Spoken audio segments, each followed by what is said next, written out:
So, Ross, publicising an article by Breitbart. That's right. So MOFA has tweeted out a commentary about Taiwan that Breitbart did during a visit by a journalist from Breitbart to Taiwan, and this has caused a lot of controversy among Taiwan's overseas supporters, given the accusations that are frequently leveled against the Breitbart news platform.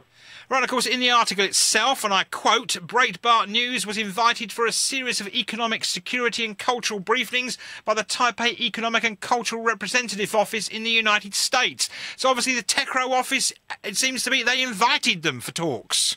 Well, that raises the question whether or not the people at TECRO are doing their homework and they're familiar with the nature of various publications and the controversial nature of various publications, whether on the right or the left. But given the size of the United States media, certainly one could find media outlets that are influential and are not as controversial.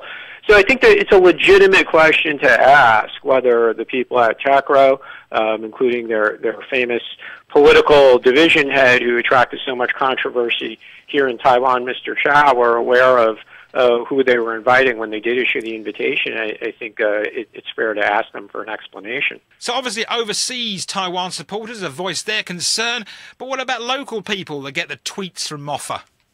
It's probably going to come as a surprise, only to the extent that the people are familiar with the nature of Breitbart.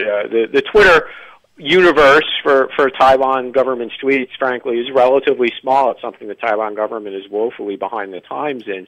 And maybe their target audience is people outside Taiwan rather than people inside Taiwan. But if they're targeting people outside Taiwan, other than Breitbart readers, they're probably going to get a bit of a backlash from their overseas supporters. And then here in Taiwan, people are unfamiliar with Breitbart. So again, it sort of raises the question, why did they even invite Breitbart in the first place?